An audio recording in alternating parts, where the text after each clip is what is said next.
Good cushion fentanyl for anybody wanna get high, y'all. And I don't care what it do to y'all, because I'm a ball. Long these bitches love it. Hey, I got that good cushion fentanyl for all y'all that wanna get high, y'all. And I don't care what it do to y'all, because I'm a ball. Long these bitches love it. These bitches love it. Hey, that's the type of music, negative music, that our children love to like to listen to. I got that kush and fentanyl, so I can ball on the top of y'all. And I don't care what it do to y'all. I'm a ball. Long these bitches love it. These bitches love it. Like, do anybody know what I'm saying? All right, I came on with too much energetic energy. I gotta wait on the laws of the cosmetic universe to come down and join me. I gotta wait on the people on my frequency to come in and join me. Once we start to tune in together, the people in my frequency is going, yeah, there we go. Push that like button. Come on in. How you doing? You know the rules. You are welcome in my house. But when you bring your ass in my front door, please acknowledge yourself. Push that like button so I can acknowledge you and I know who the fuck is in here. Miss D-Lo, my number one fan. Hey, baby. You just got out of jail. It was your turn this time, huh? Miss D-Lo just got out of jail, y'all. Always. See? You see there? Yeah. I don't know why Mr. D-Lo did you like that. He set you up this time. He told me, he said, yeah, that bitch in jail. She gonna be locked up for the whole weekend. She got locked up on Friday. That means she ain't going to court the Tuesday, Wednesday. So you just got out of jail. Oh, he did you wrong this time. You got to get his ass on a Friday afternoon. I understand. That's messed up. How y'all doing?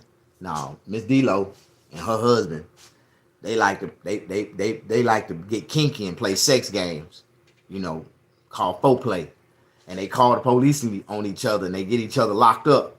And then when they one of them get out, they have mad sex. And then as soon as they have sex, they right back and fuck you again. They say, in marriage, and this is the truth, and I don't know if y'all know this, only people know the truth is the people that's been married. In the beginning, marriage start off very exciting. Every week, every other day, you having sex. After 10 years in, sex started to happen like once a month. After 20 years in, the only sex y'all have is hallway sex. And y'all know what that means, right? Every time y'all pass each other in the hallway, you like, fuck you, bitch. Like, y'all, that's the only sex y'all have is hallway sex. After 20 years or plus, ain't no more sex life. But Miss D-Lo and her husband, for the marriages that last, that means they sex life is still active and been active for all these years. Like, I know two couples that been together for like 45 years and they still fucking every night. Even if they dry mouth or whatever, they still get it on every night. Like, how you doing? You said, I be here. You just don't love me anymore. You know I love you, baby. I'm going to change the content. That is not what I went live, and I didn't get a chance to put a title on this video because it was 2 o'clock. And I wanted to see if I can get into the algorithm if I went live at exactly 2 o'clock. So I'm just testing the waters and see how this go. So this is going to be a MrSnaggapuss live. A lot of people might not be interested in that title. I was trying my hardest to do some Trump shit, but then I thought about it. I just need to go live at this moment. Bam! Go live. So I went live. I'm just trying to see if the algorithm will take me to higher places. Like, I'm trying to get me some new subscribers. I'm almost at my first ultimate goal. My first ultimate goal is to have 10,000 subscribers. I am almost there thanks to all my new fans, all the people that's been following and liking me, the new people that's been watching me. My viewership has been going up higher and higher. Last night I did a video, and I had about 1,600 people come in after that video closed out, and that's just a sign from God that, as long as I continue to do me, that eventually and over time it'll slowly build and it'll slowly arise. And so God has already revealed to me my progress, my prosperity.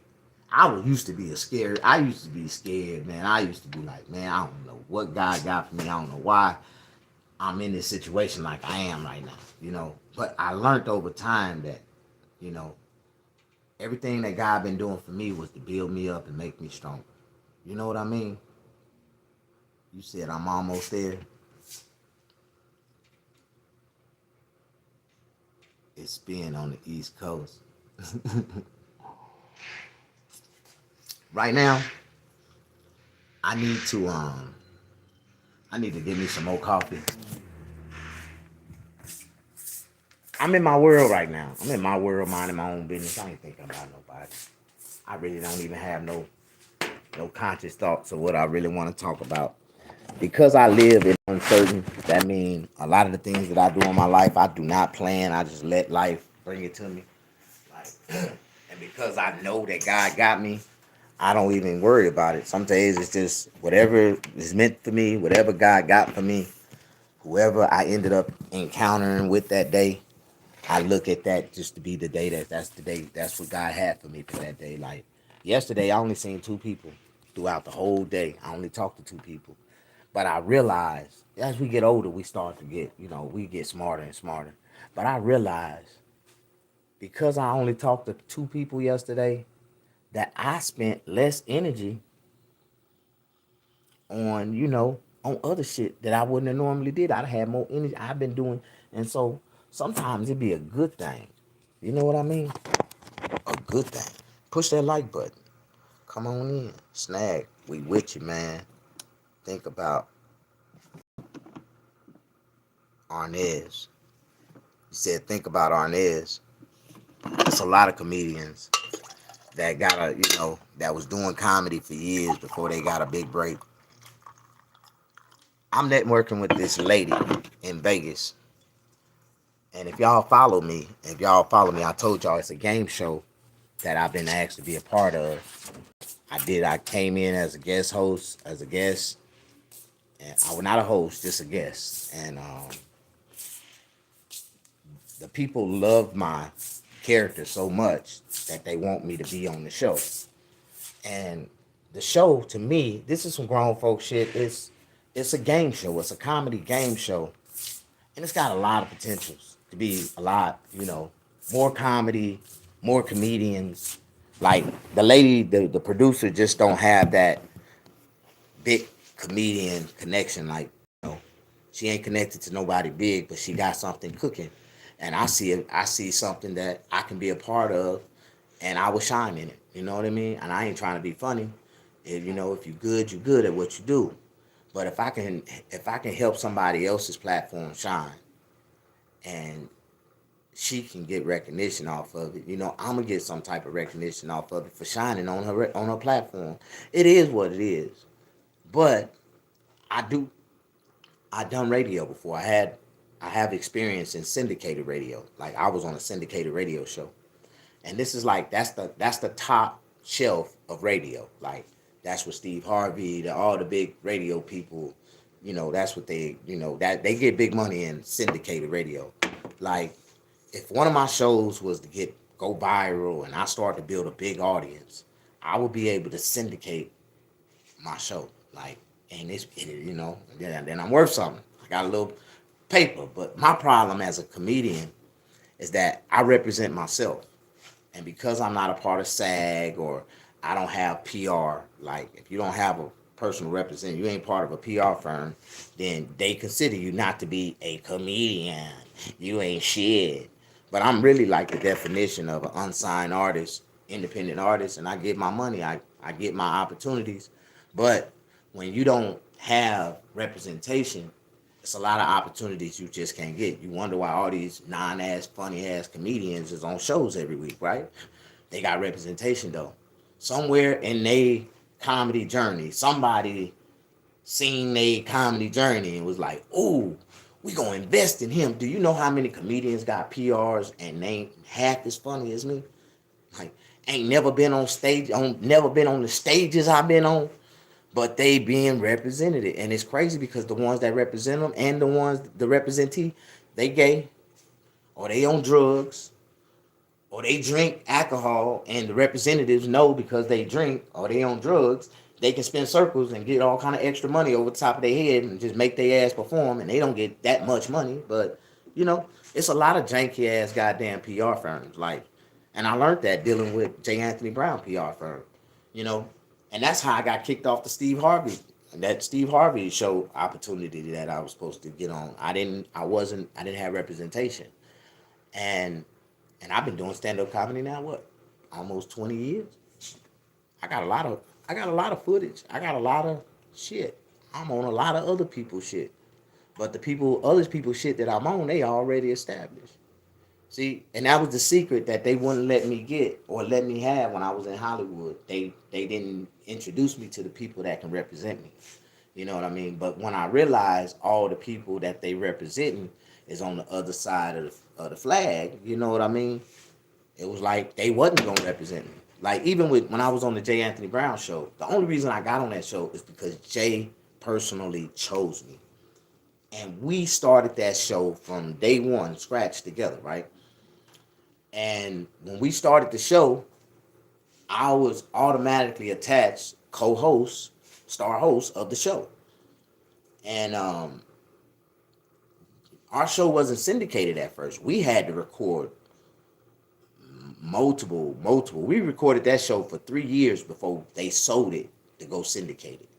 And so the way they use syndicated radio is, you know, all those shows that we recorded, they would break it up in their time and put it on the air in their way. So we didn't even have to work half of the time unless it was new news or a new article that we had to introduce. So we would only do the current stuff. We had the archive build up into the show that all we had to do was, you know, do the easy work. The hard work was already done. We built the show.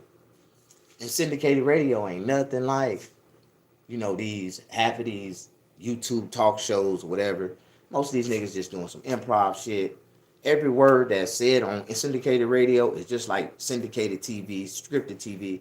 Every word have to be on script. Like, and one thing about a comedian actor, because we funny and they know most of us can't read that well, they'll let us step outside of the lines as long as we stay inside of the lines and be funny. So if I was to accidentally mispronounce a word and pronounce it as another word, as long as I stayed in the lines of not being profane or whatever, they let me slide with reading off the script like that. And so because I'm not a compunctuated reader, I can't read that fast. Like I only got a fourth grade education.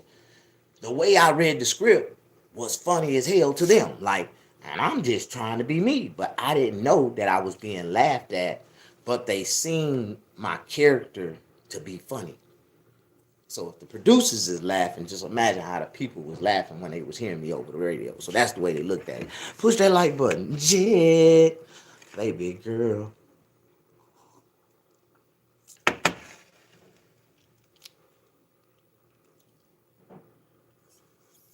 You should me out. Last Jet. How you doing? Another day, another dollar. I get caught up a lot in my past because I feel like I'm supposed to be a lot further than what I am right now. I feel like because of my ice, because I was placed on ice. You know what I mean? I was placed on ice and I walked away. Like when I moved out of LA, it really blew all the opportunities that I had to do something bigger than what I was doing. But I didn't know that God was trying to blow me away build me up and make me stronger, right? But now that I done got a lot stronger, I understand, I feel it. I don't feel bad. I don't have no grudges. Shit happens, and on the other side of the fence, the sometimes the tables turn. So for a lot of the comedians that turned on me and didn't help me when I was down at my lowest point, now I'm in a financial position. I'm gonna do them the same way. I ain't fucking with them, but I will fuck with them for an opportunity. If I have a big show and I can, and I know that they funny, and I want to produce funny out my show, I'm gonna let them be on my show. Yeah, but I'm gonna own all copyrights of the show. I think one day I'm gonna be a lot bigger than what I am. You know what I mean? I don't know. I tried. If I died tomorrow, I know I'll be big. Like most comedians don't become famous until the day after they die. Like it's been a lot of comedians dying lately, and they wasn't famous after they died. But then after they died, all these comedians came out of nowhere. Oh, woo. Like Jerry Curl. Reggie Curl wasn't that famous, and he wasn't that funny, but he's been around for some years. And Miss Neal, the manager, how do you say the manager of the J Spot? She used to love her some Jerry Carroll. She used to love her some Reggie Carroll, man. She would let Reggie run circles around her. But at the same time,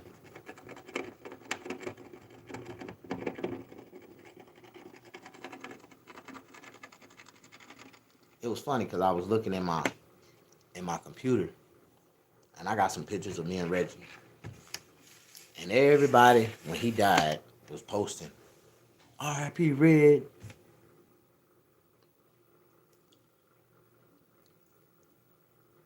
I just didn't post nothing. You know, I ain't post nothing about it. It's sad though. I know all those comedians that died lately. A.J. Johnson. Me and him died on bad terms. Bad terms. Like I pulled up on him to whoop his ass 2-3 times. For real.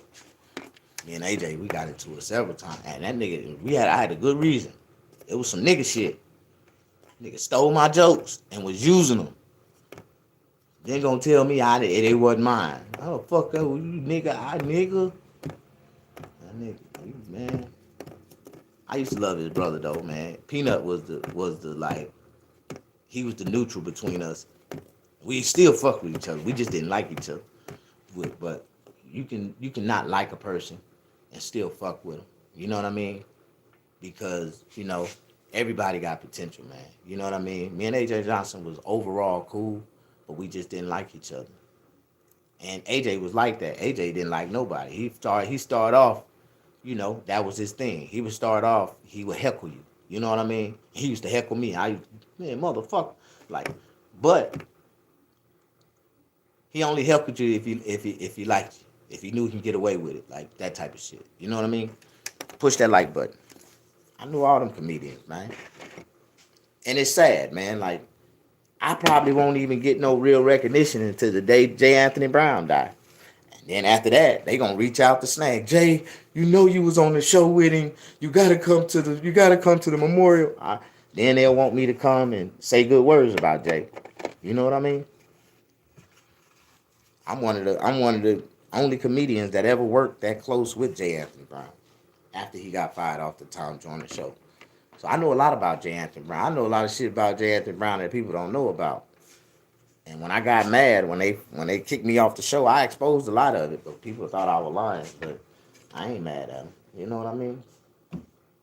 One thing about it, Snag don't bite his tongue, and I ain't deleting shit. If I ever posted it, it's still up, and I'm gonna keep it up. And it is what it is. Yeah, he dying of cancer now. And it's sad. You know what I mean? But you never want, like you said, I don't care if you die on my bad side, when you die, you still gonna be on my bad side. And J. Anthony Brown owed me a lot of money. Like, they sold that show for some money. and I didn't get a dime. Like I promised, but I ain't get shit. Man, that little money that they was paying me out of the PR was just promise money to when we sold the show. Like I got $500 a week, and that was just promise money to we gonna build this up. Once we sell the show, you gonna get your contract and you gonna get all the money you deserve. All right, cool. And I worked every day hard as I can, getting to the studio at 2, 3 o'clock in the morning. You know, I did a lot of writing.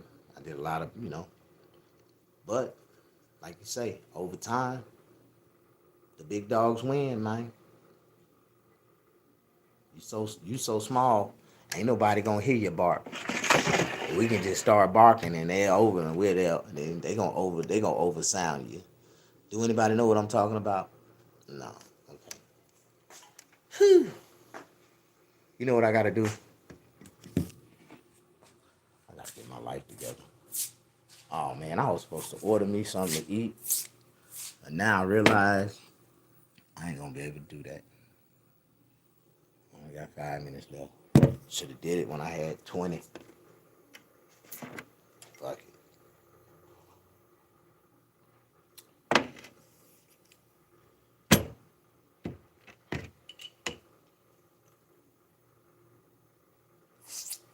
What am I gonna eat today?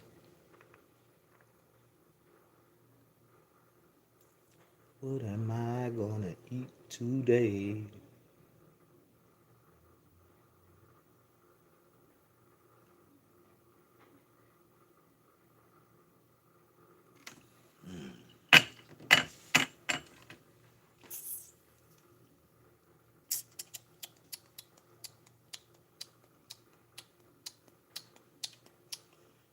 I might cook me some salmon. I'm gonna go get me a big old salmon. And I'm gonna season that big motherfucker. I'm gonna put a big scoop of butter in the pan. And I'm gonna fry it in butter. Dip that motherfucker. Bow. Make me some black rice. That's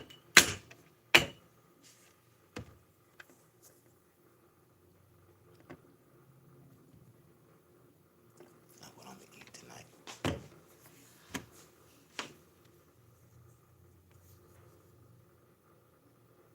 You said, oh Lord.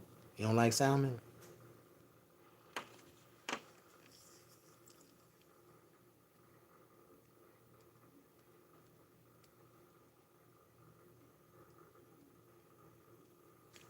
Dang it, boy.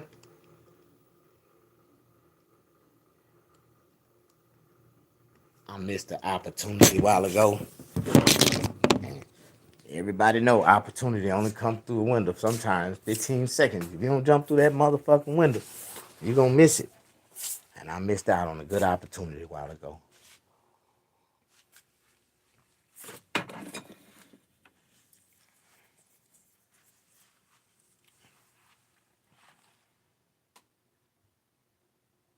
You said white rice, lime or lemon. No, I cook mine a little bit special, baby. I ain't putting no limes and lemon on my salmon. No, I don't like the citrus taste. That's soury.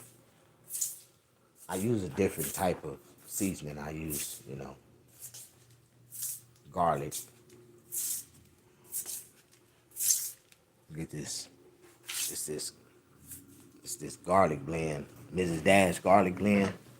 You put the blend on it. Put some Lowry salt. Lowry seasoning salt. And then they had this onion and herbs. You put the onion and herbs on top of it.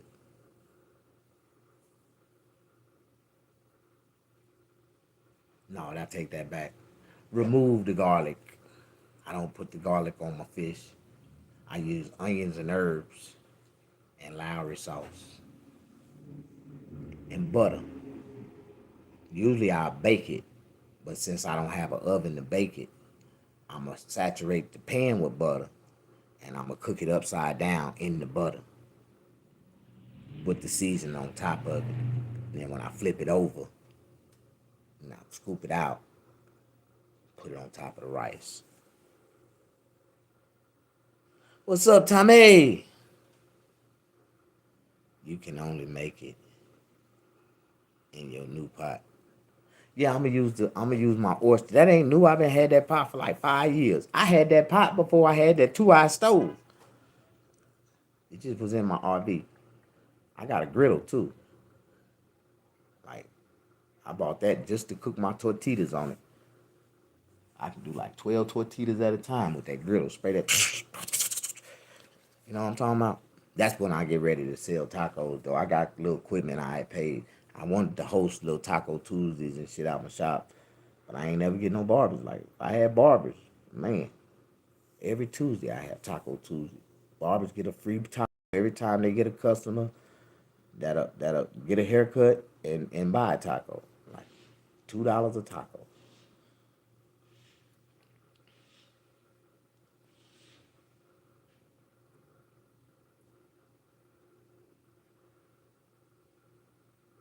Albuquerque International Balloon Fiesta.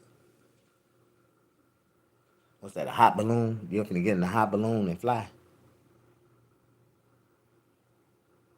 You know why I would never get into a hot balloon? One of my homeboys jumped in a hot balloon. As soon as that balloon went up in the air, that bitch popped. And him and everybody on that motherfucker died. And I said, I would never in my life. See, that's one thing about me. I ain't getting on nobody plane or nobody boat. You'll never hear me say, "Oh, Snag died in the plane crash." Snag died on in the water in the boat. No, no, I would never know. I'm sorry, I don't float and I don't fly. If I can't get there on 4 tires, don't look like we gonna make it, dog.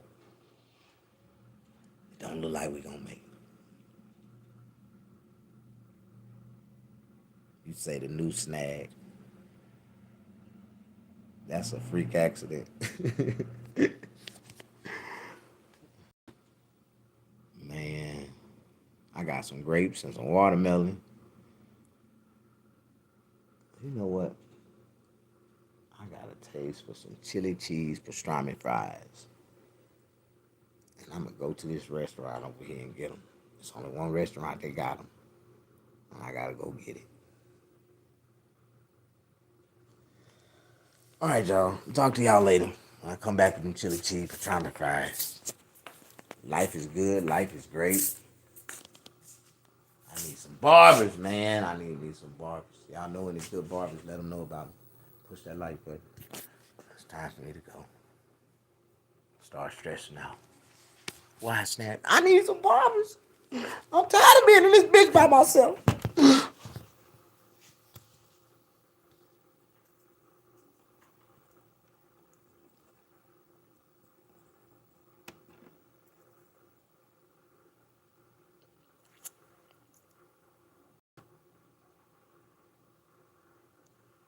Don't be fussing now, boy. Come on. What you mean by that, sir? And Jim Dim, you should not be calling a grown ass man a boy. Like I look at little words like that to be very offensive, especially to a black man. Like I'm a grown ass man. I'm 50 years old. Ain't no damn way you gonna call me a boy. I got children older than your children. I got my children probably older than your ass. Teach my sister, Sir Snag. She does massages too. I'll teach your sister. Where your sister at? What's her name?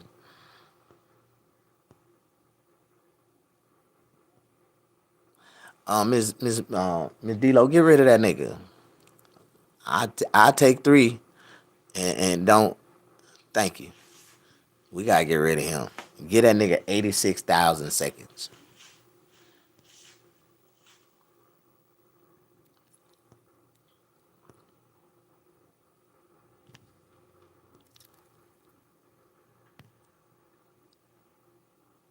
Fuck wrong with these niggas.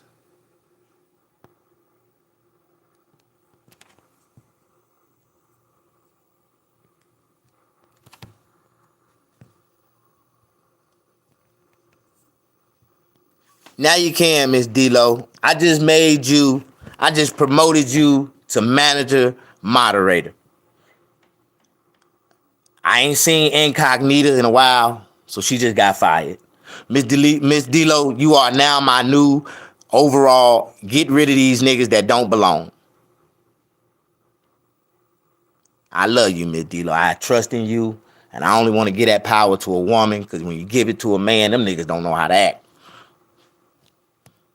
Jed.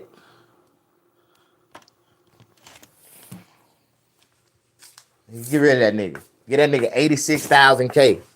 If he come back again, block his ass the next time.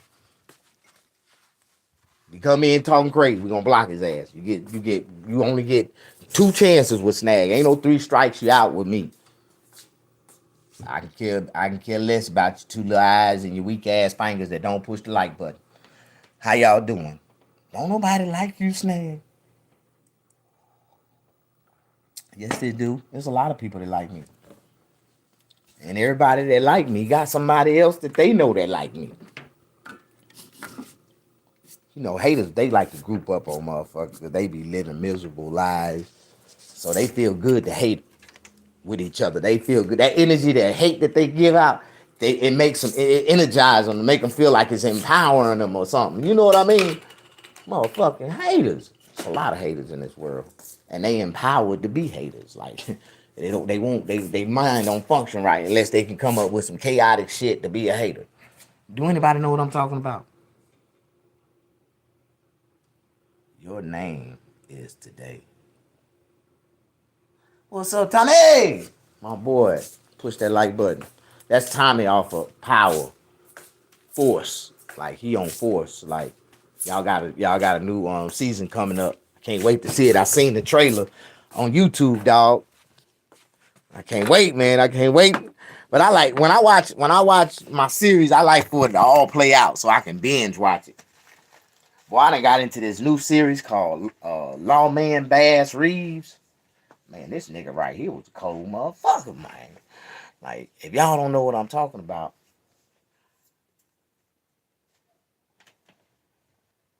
man, you know what I gotta do. I gotta empty out this shit right here.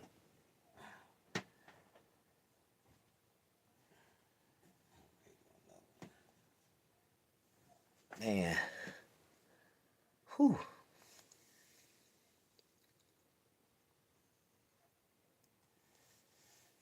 Get that nigga 86,000 K. Just for using the word, boy, to me, it's derogatory, it's disrespectful. If you said it to me in my face, I would have, before the Y came off your lips, I'd have been punching you in your motherfucking mouth. Fuck you calling a boy. I'm a grown ass man, bitch. Now you don't feel right. Now you feel disrespected. I done punched you in your mouth and called you a bitch. Now I know you don't feel like you're a woman, do you? So why would you call me a boy? Some motherfuckers need to be punched in their shit. And once they learn respect, that right there will teach them respect. And once they learn it, they'll never say that shit again. Some of these white boys ain't never had their ass whooped by a nigga before. So that's why they feel real froggy to say what the fuck they feel like they can say until a nigga catch their ass out on public and get their ass a public display ass whooping. And then they'll get some act right. They'll get some good act right. Mm-hmm. Sometimes you gotta beat their ass with the rod. That's all you gotta do. Chastise them. And they'll never do it again. Anybody know what I'm talking about? I'm trying to undo it now. I accidentally timed out Jed.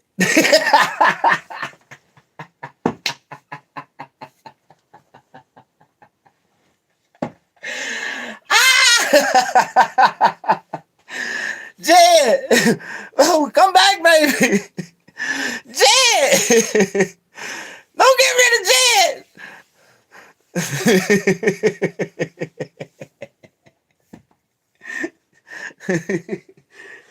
D-Lo, she using that magic wand on there. Bow, you get 86. You get 86,000. Bow, you get 86,000.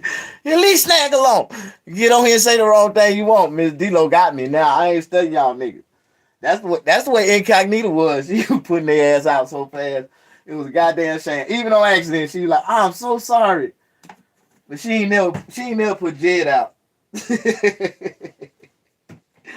Jed, we are so sorry. She'll be back. We love Jed.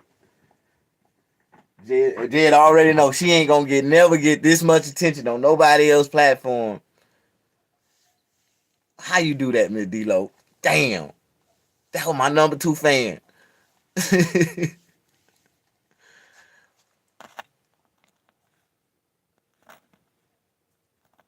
Oh, Miss D-Lo deleted a whole bunch of them motherfucking messages. She knocked number 1 straight out the box. That nigga never be able to come in again.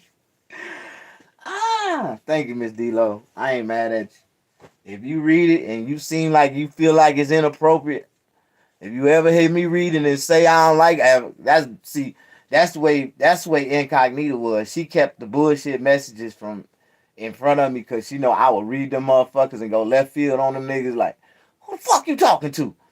And she was like, no, Snag, you gotta stay focused. As long as you focus, you good. Like, and Incognita was there for me. I miss Incognita. I don't know where she went to. I think she done got kidnapped by some nigga in Colorado. I think she moved to Arizona. Somebody done one of them dudes out there done met her. Now she can't talk to nobody. She probably can't even get on the internet. She let the wrong man in the house. Done took over her shit. Got her going to work, taking all her money and shit. He get to eat a steak. The kids gotta eat noodles. Tommy! Man, there's a lot of people in this world, man, messed up.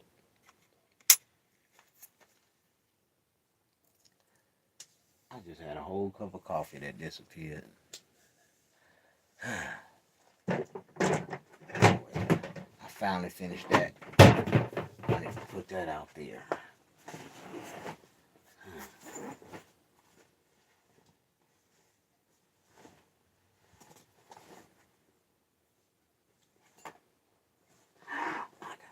I just realized I gotta go do something. I gotta go get me something to eat.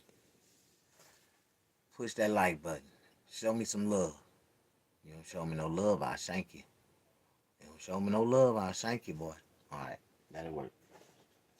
Alright, I'm gonna let you go. I see I'm losing my audience. Miss D-Lo done put everybody out. Now we ain't got nobody. And we should let the trolls stay in for a little while. Probably would have helped build up the audience.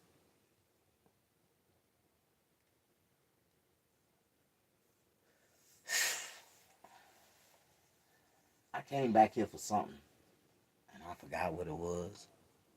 I pray that I get my life together so I can